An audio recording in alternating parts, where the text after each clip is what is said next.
Hello everyone, this is Shivani Dhakad and welcome to our YouTube channel the knowledge planet.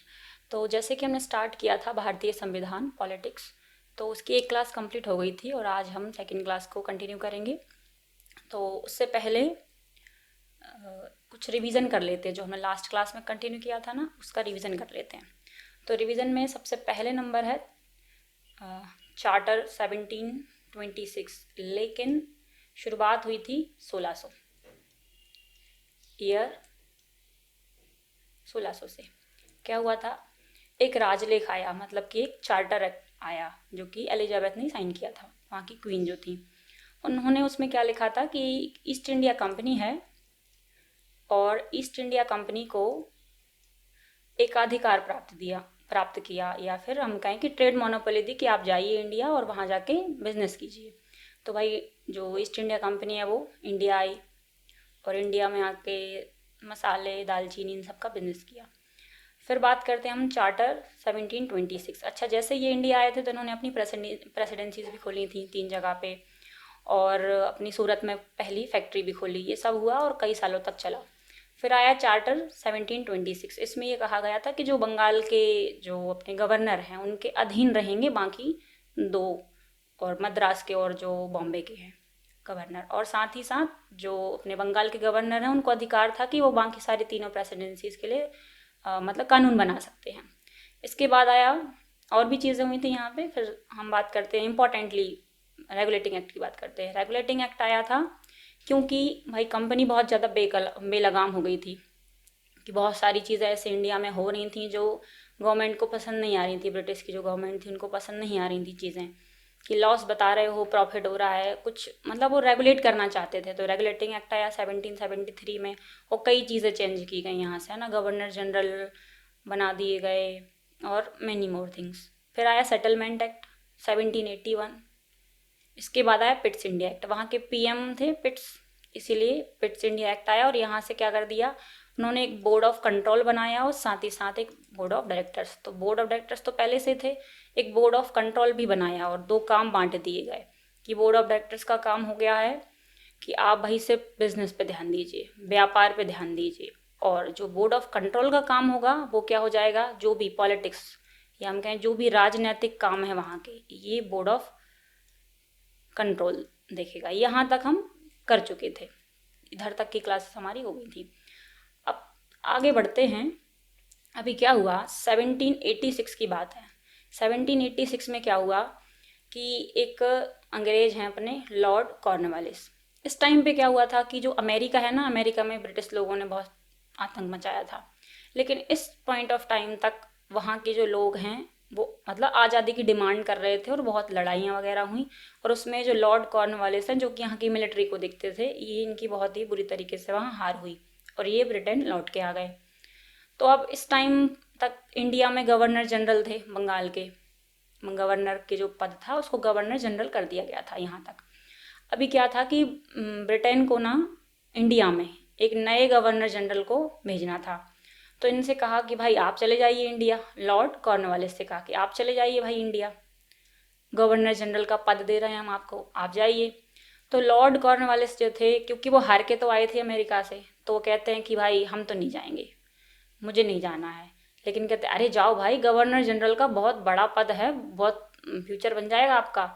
तो कहते ठीक है, अब आप इतना कह रहे हो तो चला जाता हूँ, मैं जा रहा हूँ, लेकिन ना मेरी कुछ शर्तें हैं। ऐसे तो मैं गवर्नर जनरल बन के नहीं जाऊँगा, मेरी कुछ शर्तें हैं, वो मानो तो बात अलग है।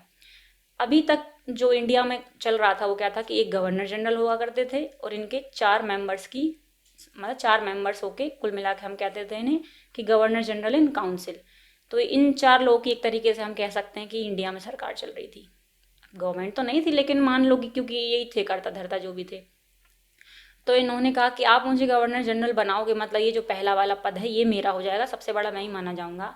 लेकिन क्योंकि मैं मिलिट्री मैन हूँ भाई, मैंने शुरू से आर्मी को ही संभाला है, मिलिट्री को ही मैंने कंट्रोल किया है, तो मुझे मिलिट्री का काम भी दीजिए, मतलब मुझे कमांडर इन चीफ भी बना के भेजो। तो इनसे पूछा कि भाई आपके इधर अभी फ़िलहाल ये 5 लोगों की जो टीम है, इनमें अभी आर्मी कौन संभालता है, मिलिट्री कौन संभालता है। तो कहते मिलिट्री संभालने वाला एक व्यक्ति है तो, लेकिन वो इस काउंसिल में शामिल नहीं है, वो बाहर है, बाहर का है, मतलब काउंसिल में शामिल नहीं करते उसे। तो लॉर्ड कॉर्नवालिस ने बोला कि मैं बनूंगा तो गवर्नर जनरल भी बनूंगा और साथ ही साथ मिलिट्री का काम भी मुझे ही दीजिए।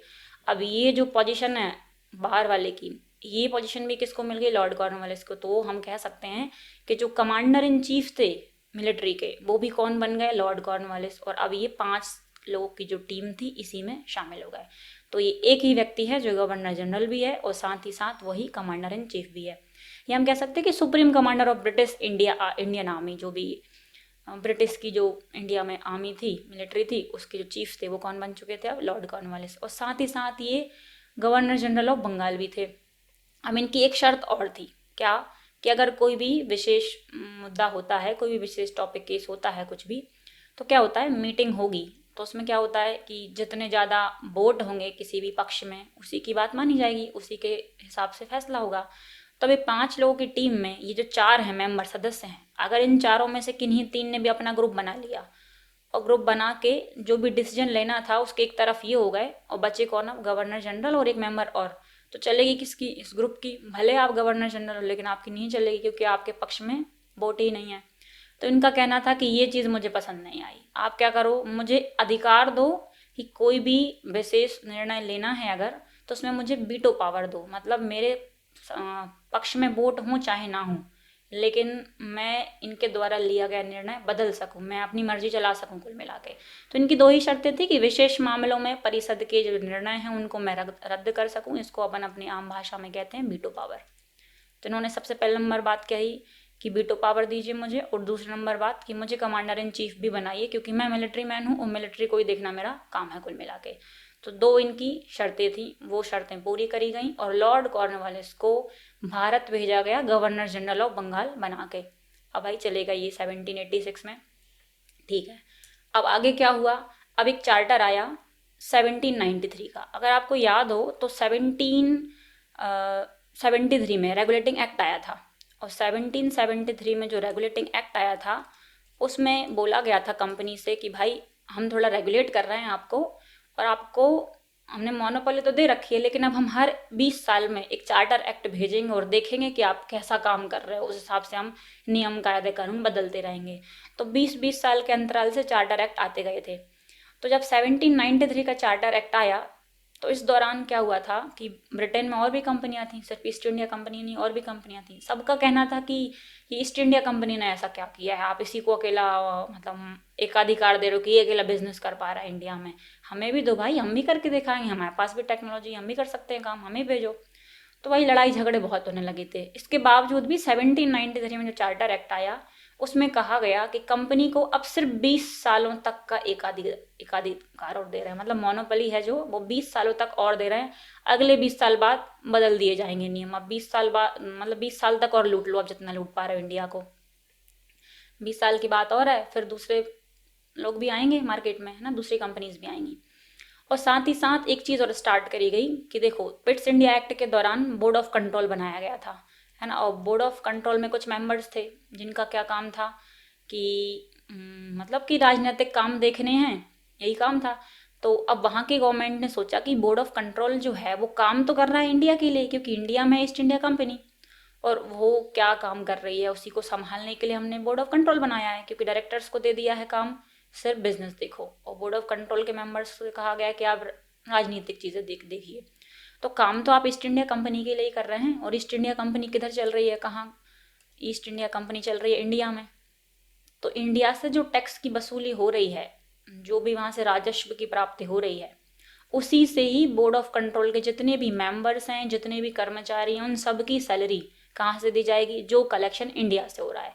तो हम कह सकते हैं बोर्ड ऑफ कंट्रोल के जो मेंबर्स हैं, मेंबर्स का हो चाहे कर्मचारी का हो, जो लोग भी काम कर रहे हैं, मतलब इस पूरे के पूरे, इस एक तरीके से पूरी की पूरी बॉडी में जितने लोग भी काम कर रहे हैं, जो भी खर्चा चाहिए है, पेपर चाहिए, पेन चाहिए, इंक चाहिए, चपरासी की ज़रूरत है, झाड़ू वाले की ज़रूरत है, जिस किसी की भी ज़रूरत है, कोई बड़ा अधिकारी है, छोटा अधिकारी, सबकी सैलरी टोटल मिला के जितना भी खर्चा और वो कहाँ से चलेगा? भारतीय राजस्व, मतलब इंडिया से जो टैक्स कलेक्शन होता है जिससे ब्रिटेन भेजा जाता है, उसी पैसे में से ही बोर्ड ऑफ कंट्रोल के मेंबर्स की भी सैलरी आएगी। एक चीज़ जो स्टार्ट हुई इससे पहले 1793 के पहले जितने भी चार्टर एक्ट आए, रेगुलेटिंग एक्ट आए, जो कुछ भी आया, वो सब के सब लिखित नहीं आए थे। मतलब उन्हें एक तरीके से इन्फॉर्मेशन की तरह भेज दिया गया था। लेकिन अब से क्या हुआ कि अब से जो भी होगा, जो भी चार्टर एक्ट आएंगे या जो कुछ भी होगा, पूरा का पूरा प्रशासन या शासन रिटर्न लॉ या हम कहें लिखित विधियों में शुरू हो गया था। लिखित में आएगा, कोई भी चीज़ आएगी तो, और लिखित में हम कानून बना के भेजेंगे और उनको डिस्क्राइब करने का काम किसका रहेगा, जो भी वहाँ की न्यायिक मंडली है, जो भी है जुडिशरी जो भी है, उसको क्या करेगी, डिस्क्राइब करेगी कि क्या है इसका मीनिंग, कैसे काम करना है। और क्या हुआ, अब 20 साल हो गए हैं पुराने चार्टर को आए हुए, या हम कहें रेगुलेटिंग को आए हुए। अब क्या हुआ कि जो अपने लॉर्ड कॉर्नवालिस आए थे, अब उनके जाने का टाइम हो गया है। अब उन्होंने क्योंकि 2 शर्तें रखी थी। एक शर्त थी कि कमांडर इन चीफ वही होंगे और वही काउंसिल का हिस्सा भी होंगे, और दूसरी चीज़ क्या रखी थी उन्होंने, वीटो पावर। तो देखो, कमांडर इन चीफ तो हटा दिया, कि वो तो इंसान था, जिद्दी इंसान था, उसने तो बात मनवा ली, कमांडर इन चीफ भी खुद ही बन गया, गवर्नर जनरल भी खुद ही बन गया। लेकिन अब ये चीज़ हम हटा रहे हैं। अब अगली बार से जो भी गवर्नर जनरल बनेगा वो कमांडर इन चीफ नहीं बनेगा। तो ये चीज़ हटा दी कि कमांडर इन चीफ जो है वो गवर्नर जनरल की परिषद का सदस्य ही नहीं होगा, ना तो वो खुद गवर्नर जनरल होगा, ना ही वो सदस्य होगा, जब तक कि ऐसा उसे अपॉइंट करके हम खुद ना भेजें, तब तक ऐसा कोई कंपलसरी चीज़ नहीं है। लेकिन इनकी जो दूसरी वाली शर्त थी वो बहुत अच्छी लगी, उसे कंटिन्यू किया गया, वीटो पावर वाली, बहुत अच्छी, कि गवर्नर जनरल हो चाहे अलग अलग प्रेसिडेंसीज के और भी गवर्नर हैं, उन सबको क्या दे दी गई, वीटो पावर दे दी गई। हाँ भाई, ये सही है, सदस्य लोग कुछ भी कहें, अगर हमारे जो एक तरीके से गवर्नर हैं, गवर्नर जनरल हैं, जो भी हैं, उनको लग रहा है कि इस मुद्दे पे ऐसा डिसीजन होना चाहिए, तो भाई वो उसको कैंसिल कर सकते हैं, मतलब बाकी सब सदस्यों की बात वो कैंसिल कर सकते हैं और अपने हिसाब से डिसीजन दे सकते हैं।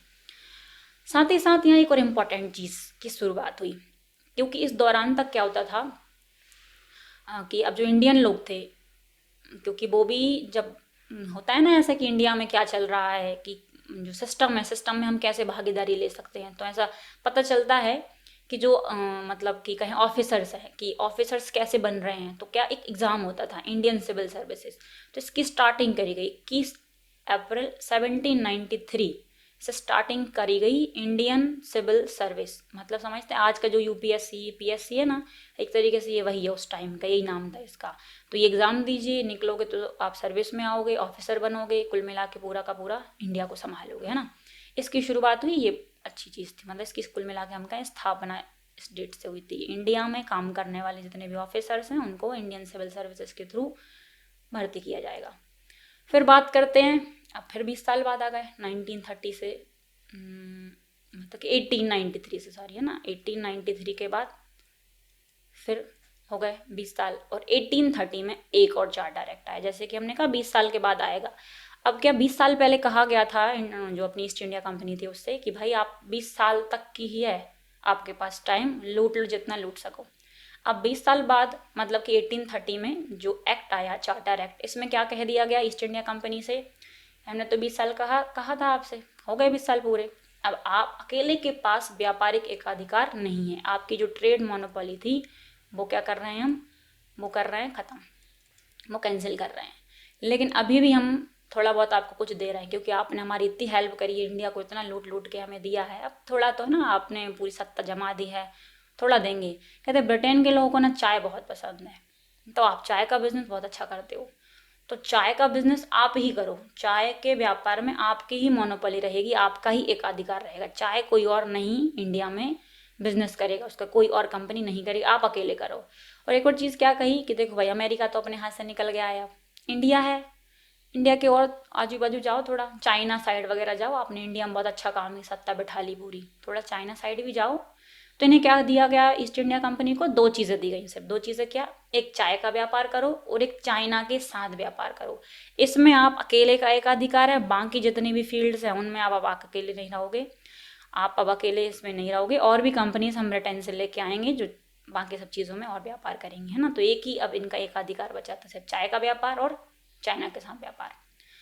अब क्या हुआ, अब इनको क्योंकि कंपनी बड़ी हो गई है और भी कंपनियां यहाँ आ रही हैं, है ना, अब सत्ता अच्छी विस्तार में फैल रही है, बढ़िया। अब इन्हें लोगों की ज़रूरत है, क्योंकि इंडिया में इतनी भाषाएं चलती हैं ना कि ये तो सीख नहीं पाए, अब काम कैसे करें, खुद तो सीख नहीं पाए भाषा, तो सोचा कि इन लोग को सिखा दें क्या अपनी। तो इन्होंने क्या स्टार्ट की, वेस्टर्न एजुकेशन देना स्टार्ट किया, पश्चिमी शिक्षा का प्रचार प्रसार किया कि वही सिखाएंगे हम, तो क्या, हम तो साइंस सिखाएंगे इन्हें, गुरुकुल मुरुकुल बंद करो, कहाँ पेड़ के नीचे बैठ के पढ़ रहे हो आप लोग, चलो हटाओ इसे, साइंस पढ़ो, सोशल साइंस पढ़ो या सोशल स्टडीज़ पढ़ो, हमारा सब्जेक्ट क्या इंग्लिश लैंग्वेज पढ़ो, और भी मतलब जो भी इनका था ये पढ़ो आप, तो है ना, बेसिक चीज़ें पढ़ो, कुल मिला के साइंस पढ़ो, सोशल साइंस, जिन जो तरीका इनके साथ चलता था ना वही स्टार्ट कर दिया। तो जो वेस्टर्न एजुकेशन थी उसको लेके और जो इंडिया में चल रही थी पुराने टाइम से उसको बंद कर दिया। अब एक और क्या चीज़ थी कि इंडिया में अगर बहुत सालों तक रहना है, यहाँ राज करना है, तो इनकी जड़ों को मिटाओ। अब इनकी जड़ें जुड़ी हुई हैं इनके धर्म से, तो धर्म को बदलो। अब धर्म को कैसे बदलेंगे, कोई नया इंट्रोड्यूस करो यहाँ मतलब कि जो ब्रिटेन में चल रहा है उसे यहाँ पहले लेके तो आओ। तो इन्होंने क्या किया, क्रिश्चियन मिशनरीज को यहाँ भेजना स्टार्ट किया। ईसाई जो मिशनरीज हैं उनको यहाँ भेजा कि आप जाओ और जो मतलब कि क्रिश्चियन हो आप, तो सीधी सी बात है आपका जो धर्म है वही फैलाओगे, तो क्रिश्चियनिटी को फैलाइए, आप कन्वर्ट करवाइए लोगों को, बताओ कि ये धर्म हमारा बहुत अच्छा है, देखो हम पढ़ा भी रहे हैं तुमको, ये भी कर रहे हैं ये भी कर रहे हैं। तो सब इससे क्या होंगे, इन्फ्लुएंस होंगे। अब इन्फ्लुएंस कैसे होंगे, देखो जब तक ना लोगों को अपनी चीज़ में कुछ बुरा नहीं दिखता ना, तब तक वो दूसरी नहीं अपनाते। इन्होंने क्या किया, वेस्टर्न शिक्षा का प्रचार प्रसार तो किया ही, साथ ही साथ क्या किया कि पर ईयर मतलब प्रतिवर्ष कुछ फंड रिलीज करते थे। ये कितना, लगभग 1 लाख रुपए का, किसके लिए, इंडियंस लोगों को शिक्षित करने के लिए इतना प्रतिवर्ष क्या देते थे, पैसों का आवंटन करते थे, इतने रुपयों का आवंटन करते थे, मतलब कि देते थे कि इंडियंस को पढ़ाओ लिखाओ, क्या वेस्टर्न एजुकेशन दो इन्हें। अब एक चीज़ और इन्होंने जो खराब करी कि जो स्थानीय सरकारें हैं वहाँ की, मतलब राजा महाराजा हैं, नवाब हैं, जो कोई भी हैं, जो लोकल गवर्नमेंट है, उनसे कहो कि पर व्यक्ति क्या ले लें आप, टैक्स लो, पर पर्सन, प्रति व्यक्ति आप टैक्स लगा सकते हैं, आप अपना खुद का टैक्स भी लगा सकते हैं। हम तो ले ही रहे हैं, ईस्ट इंडिया कंपनी तो ले ही रही है कर टैक्स, आप खुद का भी ले लो। और अगर कोई ना देना तो उसको क्या करना, दंडित करना, सजा देना।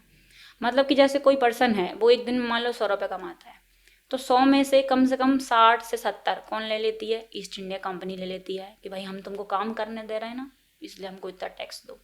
अब इतना इन्होंने ले लिया, और कोई वहाँ का मान लो राजा महाराजा है, कोई भी जो भी वहाँ की लोकल गवर्नमेंट था, उसने लगभग 5 रुपये भी ले लिया, तो 100 में से 60-70 ईस्ट इंडिया कंपनी ने ले लिए, 5 रुपये राजा ने ले लिए। तो जनता को क्या लगेगा कि भाई ये तो ले ही रहे थे हमसे, अब राजा जो कि हमारे खुद के हैं, ये तो हमारे थे ना राजा, इन्हें तो हमने बनाया था, मतलब बनाया तो नहीं था लेकिन ये तो हमारे राजा थे ना, ये भी हमको लूट रहे हैं। तो क्या राजा के प्रति ना क्या विद्रोह होने लगेगा, जनता को अच्छे नहीं लगेंगे। तो जनता क्या सोचेगी कि हाँ ये अंग्रेज लोग बहुत अच्छे, ये हमको पढ़ा लिखा भी रहे हैं, इनका धर्म भी अच्छा है, ये सही कर रहा है ना, इनके साथ चलो। तो कुल मिला के इन्होंने दोनों तरीके से वेस्टर्न एजुकेशन भी फैलाई और क्रिश्चियनिटी भी फैलाई, धर्म भी फैला दिया, पढ़ाई लिखाई भी करवा दी। अब पढ़ाई लिखाई करवाएंगे तो जॉब वगैरह भी देनी पड़ेगी, है ना। तो अब चलते हैं हम अपने नेक्स्ट एक्ट की तरफ। इतने पहले ये रिवीजन कर लेना है ना कि 1600 में आए ये लोग, और फिर बहुत धूमधाम मचाई, फिर 1773 में रेगुलेटिंग एक्ट आया, और फिर 20 साल बाद चार्टर एक्ट आने लगा इनको कंट्रोल करने के लिए। ओके, तो नेक्स्ट चलते हैं हम। इसके बाद क्या हुआ, फिर 20 साल बाद, आफ्टर 20 ईयर्स, 1833 का चार्टर एक्ट आया। अब 1833 के चार्टर एक्ट में क्या हुआ कि इस टाइम तक क्या होने लगा था कि जो गवर्नर जनरल ऑफ बंगाल हैं, गवर्नर जनरल जो बंगाल के थे, उनका ना नाम बदल दिया गया। उनका नाम क्या कर दिया बदल के, गवर्नर जनरल ऑफ इंडिया रख दिया गया। मतलब GGB से इसको क्या बना दिया गया, GGI बना दिया गया, गवर्नर जनरल ऑफ इंडिया कर दिया गया। और ये कर क्यों रहे हैं, ये कर रहे हैं एक तरीके से पावर, ऐसा होता है ना कि पावर बढ़ानी है हमें इस चीज़ की। हमने तुमसे कहा था कि एक सूत्री धागा में पिरो रहे थे, तो कि एक सेंट्रल में गवर्नमेंट होनी चाहिए, नीचे थोड़ी सबऑर्डिनेट से बढ़ा रहे थे कुल मिला के। तो इन्होंने क्या कर दिया, गवर्नर जनरल जो बंगाल के थे उनका नाम बदल के क्या कर दिया, गवर्नर जनरल ऑफ इंडिया कर दिया। अब ये पहली बार ऐसा हो रहा था, पहली बार कि इंडिया के नाम पे, या हम कहें इंडियन गवर्नमेंट, या कहें कि सिर्फ इंडिया का नाम किसी भी गवर्नर में, सरकार में कहीं ना कहीं आ रहा था। इंडियन गवर्नमेंट एक तरीके से क्रिएट हो रही थी, पहली बार हो रहा था, फर्स्ट टाइम ऐसा हो रहा था, है ना। अब उस टाइम पे जो गवर्नर जनरल ऑफ बंगाल थे वो कौन थे, लॉर्ड बेंटिंक। अब जो लॉर्ड बेंटिक थे ये वहाँ के गवर्नर जनरल ऑफ बंगाल थे, क्योंकि ये लास्ट यही रहे और इन्हीं के टाइम पे नाम बदला गया, और नाम बदल क्या कर दिया, गवर्नर जनरल ऑफ इंडिया कर दिया गया। तो हम कह सकते हैं ये last governor general of Bengal थे, लेकिन first governor general of India रहे ये।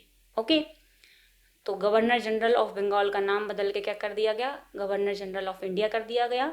और अगर हम कहें कि अंतिम गवर्नर जनरल ऑफ बंगाल कौन, तो लॉर्ड बेंटिक। और कहें कि गवर्नर जनरल ऑफ इंडिया, पहले प्रथम गवर्नर जनरल ऑफ इंडिया, तो कौन है वो, लॉर्ड बेंटिक हैं। ओके, अभी 1833 में इतना हो गया। हमने क्या कहा कि फर्स्ट टाइम ऐसा हो रहा था कि गवर्नमेंट ऑफ इंडिया क्रिएट की जा रही थी। इंडिया का नाम इससे पहले कभी नहीं आता था। गवर्नर जनरल आप कहते थे बंगाल के हैं, गवर्नर मद्रास के हैं, बॉम्बे के हैं, ये सब चल रहा था, प्रेसिडेंसीज चल रही थी, कंपनी का सब कुछ चल रहा था, लेकिन इंडिया का नाम इससे पहले कभी नहीं आया था, ये पहली बार हो रहा था। और लॉर्ड जो बेंटिक थे, इनसे कहा गया कि भाई आप ही हो करता धरता जो भी हो, है ना, आपको ही संभालना है हर चीज़, तो आपको जो भी छोटे मोटे रूल्स कानून कुछ भी लाने हैं तो ला सकते हो। तो 1833 से पहले ही, कब, 1829 में, 1829 में ना क्या किया था इन्होंने, बहुत ही अच्छा काम किया था। जो सती प्रथा थी, सती प्रथा का क्या किया था इन्होंने, अंत कर दिया था, है ना। सती प्रथा इन्होंने ही बंद कराई थी, किसने, लॉर्ड बेंटिक ने। अभी इसके बाद क्या हुआ, इन्होंने काम क्या करना शुरू किया कि जो हेड हैं उन्हीं के पास सारी पावर्स हैं, बाकी सबसे पावर थोड़ी थोड़ी थोड़ी थोड़ी कम कर रहे हैं। तो दो जगह और थी, कौन, एक बॉम्बे और एक मद्रास। यहाँ पर भी तो क्या थे, गवर्नर थे ना, तो बॉम्बे और मद्रास दोनों के ही गवर्नर से क्या किया इन्होंने, इनके पास से जो कानून बनाने, यहाँ के जो गवर्नर थे ना, वहाँ से क्या छीन ली इन्होंने, जो कानून बनाने की जो शक्ति थी उनके पास, वो छीन ली कि अब आप कानून मानून मत बनाओ, आप अलग बैठो, आप तो थोड़ा बहुत काम करो जितना हम बताएंगे। कानून बनाने का अधिकार इनसे ले लिया, कानून बनाने का अधिकार नहीं बचा था अब इनके पास, ठीक है, ये इनसे छीन लिया गया। अब कानून कौन बनाएगा, लॉर्ड बेंटिक, या हम कहें जो हमारे गवर्नर जनरल ऑफ इंडिया हैं सिर्फ वही बनाएंगे, है ना। हम ये कह सकते हैं कि जो GGI हैं अपने, मतलब कि गवर्नर जनरल ऑफ इंडिया हैं, इनके पास पूरी की पूरी पावर है। कौन कौन सी, सिविल पावर भी इन्हीं के पास है, और जो मिलिट्री है, हम कहें सेना की पावर भी इन्हीं के पास है। मतलब कि समाज में क्या हो रहा है, अच्छा बुरा, आप ध्यान दो उस चीज़ पे, और सेना पे भी कंट्रोल पूरा का पूरा आपका GGI का हो, ये कह सकते हैं गवर्नर जनरल ऑफ इंडिया। अब एक चीज़ और इन्होंने की 1835 में, क्योंकि अब इन्हें पता था कि भाई हमने अच्छी सत्ता बैठा ली है, लंबे समय तक यहाँ रहना है, तो इंग्लिश लैंग्वेज पढ़ाना भी शुरू कर दिया है, और पढ़ भी रहे हैं लोग, अच्छा खासा पढ़ तो रहे हैं, ठीक चल रहा है, स्कूल भी चल रहा है, हमारे सब सही चल रहा है। तब क्या करें, इंग्लिश लैंग्वेज अब क्योंकि लोगों ने शुरू कर दिया सीखना, तो इंग्लिश लैंग्वेज को क्या बना देते हैं हम, यहाँ की ऑफिशियल लैंग्वेज बना देते हैं। तो इंग्लिश को क्या बना दिया, इंग्लिश को ना भारत की ऑफिशियल लैंग्वेज बना दिया। ऑफिशियल मतलब जो भी काम काज राज के जो भी होंगे वो सब इंग्लिश लैंग्वेज में होंगे, ऑफिशियल लैंग्वेज बना दी, किसको, इंग्लिश को बना दिया। एक चीज़ और यहाँ शुरू करी गई कि जो चाय और चाइना के साथ व्यापार था ना, चाय प्लस चीन लिख दे रहे हैं आप, है ना, चाय का व्यापार और चीन के साथ व्यापार की जो एकाधिकार था वो किसके पास था, ईस्ट इंडिया कंपनी के पास। 20 साल पहले की बात है। अब क्या कर दिया, इसको भी खत्म कर दिया कि भाई अब ये आपके पास नहीं है। चाय का जो एकाधिकार आपके पास था 20 साल पहले दिया, तब वो खत्म। और चाइना के साथ भी अब आप अकेले बिजनेस नहीं करोगे, और भी लोग करेंगे। इनको अब नए काम दिए जा रहे थे, कहते हैं आप अच्छी मिलिट्री कंट्रोल कर लेते हो, इंडिया को अच्छा कंट्रोल कर रहे हो, आगे चाइना को भी करोगे, ये सब करोगे, अब बिजनेस पर ध्यान मत दो।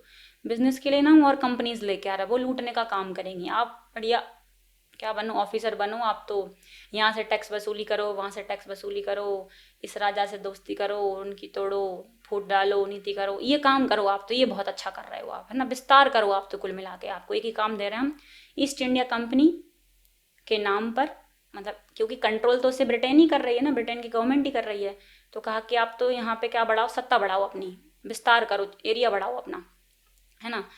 और इस दौरान क्या हो गया था, जो ब्रिटिश लोग थे, ब्रिटिश को या हम कहें जो अंग्रेज लोग थे, इनको इंडिया में ज़मीन खरीदने का भी अधिकार मिल चुका था। अभी इंडिया में ज़मीनें भी खरीद सकते थे, तो हम कहें ब्रिटिश को भारत में ज़मीन खरीदने का अधिकार मिल गया था।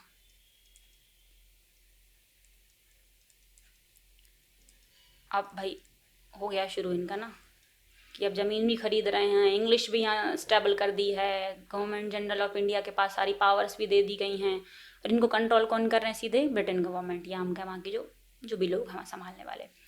ये सब होने के बाद चलता रहा ये 1833 में सब कहा, और लगभग 20 साल हो गए। 20 साल के बाद अगला चार्टर एक्ट आएगा, 1853 में आएगा। 1853 में क्या किया गया कि कंपनी के जो प्रशासनिक और विधायी कार्य हैं उनको अलग कर दिया गया। ऑफिशियल वर्क जो भी हैं, कानून बनाने का काम है।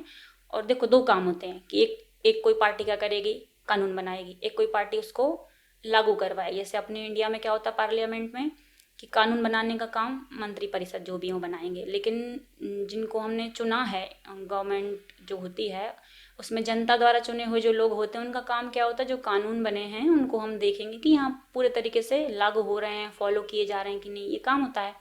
इनको अलग अलग कर दिया गया, किसमें, 1853 के दौरान।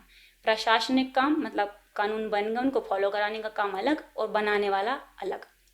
अभी तक क्या होता था, 1+4, ये हमारे ये जो वन हैं ये कौन थे, ये हमारे थे गवर्नर जनरल। पहले बंगाल कहा जा मतलब उनको कहते थे वो, फिर इन्हीं को गवर्नमेंट मतलब इंडिया का नाम दे दिया गया एक तरीके से, हम कह सकते हैं ये हो गया हमारे गवर्नर जनरल ऑफ इंडिया। +4 जिसका मतलब था कि 4 सदस्य और इसी को हम कहते थे गवर्नर जनरल इन काउंसिल। तो ये पहले 5 लोग हुआ करते थे और यही सब करते थे। इसके बाद क्या किया गया, 6 लोगों की एक और समिति बनाई गई, 6 मेंबर्स और ऐड किए गए। वो काउंसिल में शामिल नहीं थे, उनका काम अलग था। इनसे कहा गया, इन 6 लोगों से, कि भाई आप लोग ना कानून बनाओ, फॉलो हम करवा लेंगे, आप कानून बनाओ, लेकिन कानून में आप अपनी मर्जी से नहीं बनाओगे, GGI के कहने पर बनाओगे। मतलब इनकी बिना परमिशन के आप कानून भी नहीं बना सकते। ये सब इन्होंने स्टार्ट किया। तो ये जो 6 मेंबर्स की समिति बना, इसका नाम क्या रखा गया, Akhil Bharatiya Vidhan Parishad, all India legislature council का गठन किया गया है ना। और ये जो 6 लोग हैं ना, 6 लोगों की जो मेंबर्स चुने गए हैं, इनमें से ना 4 मेंबर्स कौन होने चाहिए, भारत के होने चाहिए। और वो भारत के कौन होंगे, गवर्नमेंट ऑफ मद्रास है, बॉम्बे है, बंगाल है, आगरा है, यहाँ से उठा लेंगे एक एक कोई भी। वहाँ के जो गवर्नर हैं उनकी कहीं तो दोस्ती यारी रही होगी किसी राजा से, या कोई भी आस पड़ोस कहीं कोई तो उनकी फ्रेंडशिप रही होगी। तो कह देंगे भाई तुमको पढ़ना लिखना आता है, चलो हम तुमको कहाँ ले जा रहे हैं, ये अखिल भारतीय विधान परिषद बनाई ना, इसका सदस्य बनाने के लिए ले जा रहे हैं, है ना। तो जो हमारे गवर्नर जनरल ऑफ इंडिया जैसे जैसे कहें वैसे वैसे करना, और कानून बनाने में थोड़ी अपनी बस भूमिका निभा देना। तो ये काम इन्होंने शुरू किया। मतलब 6 में से 4 मेंबर इंडियंस होंगे। अच्छा, ये अपनी मर्जी से इतने अच्छे काम नहीं करते कि इंडियंस को जोड़ेंगे। इन चीज़ों का ना बहुत विरोध होता है। जैसे 20 साल का टाइम पीरियड रहा पुराने वाले चार्टर से, तो क्या बहुत ज़्यादा ऐसे विरोध होने लगता है, डिमांड्स उठने लगती हैं लोगों की कि इंडिया में आप रह रहे हो और हमको शामिल नहीं कर रहे हो, ना कानून बनाने में ना फॉलो करवाने में, ये क्या चल रहा है। क्योंकि विरोध ज़्यादा होने लगता है ना, तो फिर इन लोग को लगता है कि यार हम लोग तो कम हैं, यहाँ हम तो हज़ारों में हैं, ये लोग लाखों में हैं, अभी कुछ विद्रोह हो गया तो अभी दिक्कत हो जाएगी। इसलिए ना थोड़ी थोड़ी करके ये बातें मानते हैं। ऐसे हम कहते हैं हमें ये चाहिए कोई बड़ी सी चीज़, तो बड़ी तो नहीं देते, थोड़ी बहुत दे देते हैं कि खुश हो जाओ इतने में। तो जैसे कि यहाँ होना चाहिए था कि काउंसिल में भी एक इंडियन होना चाहिए था, काउंसिल में तो नहीं है। 6 अलग मेंबर्स की एक बना दी अपन ने, विधान परिषद बना दी, और उनका काम क्या है, सिर्फ कानून को बनाना। और जिसमें से सिर्फ 4 इंडियंस है, वो भी ऐसे हैं जिनकी थोड़ी बहुत पहचान रही है ईस्ट इंडिया कंपनी के ऑफिसर्स के साथ या जैसे तैसे भी। और इन्हें भी पूरा अधिकार नहीं है कानून बनाने का। ये भी किसके इशारों पे कानून बनाएंगे, गवर्नर जनरल ऑफ इंडिया, इसके कहने पर बनाएंगे, इनके परमिशन के बिना कुछ नहीं कर सकते हैं। तो इनका काम क्या था, जो अखिल भारतीय विधान परिषद के लोग 6 लोग हैं, मतलब कि उन्हें क्या बनाना है, कानून बनाना इनका काम था। चलो भाई आगे बढ़ते हैं। तो 4 मेंबर्स उठा लिए कहाँ से, मद्रास, बॉम्बे, बंगाल और आगरा से। अब ये होने के बाद, इसके बाद क्या हुआ था, अभी 20 साल पहले जो चार्टर आया था उसमें ICS मतलब इंडियन जो मतलब कि एक तरीके सिविल सर्विसेज की जो लिखित परीक्षा है वो यहाँ से स्टार्ट कर दी गई थी।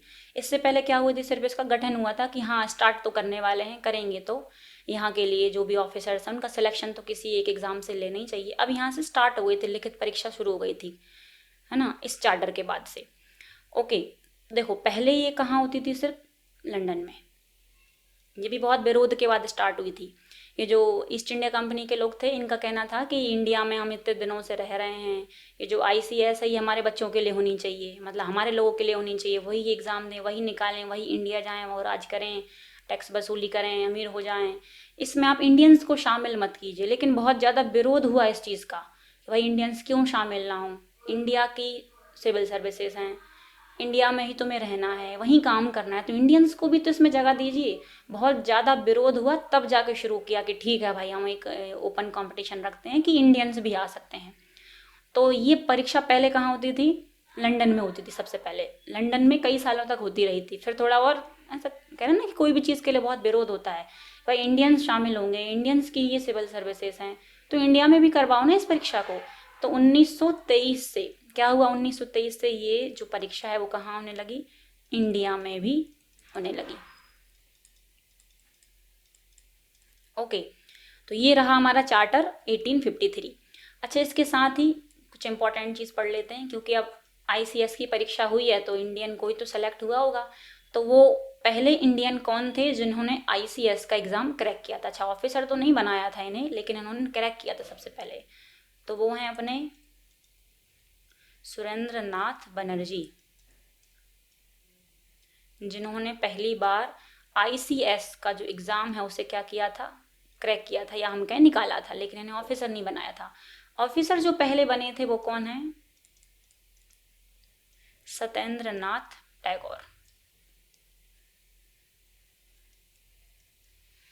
सत्येंद्र नाथ टैगोर ये बने थे फर्स्ट ऑफिसर इंडियन। ओके, ये पहले भारतीय थे। देखो, सुरेंद्र नाथ बनर्जी वो उनको कहेंगे हम पहले भारतीय जिन्होंने आईसीएस का एग्ज़ाम क्रैक किया, और सत्येंद्र नाथ टैगोर ऐसे भारतीय हैं पहले जिन्होंने क्रैक तो किया ही, साथ ही ऑफिसर भी बने।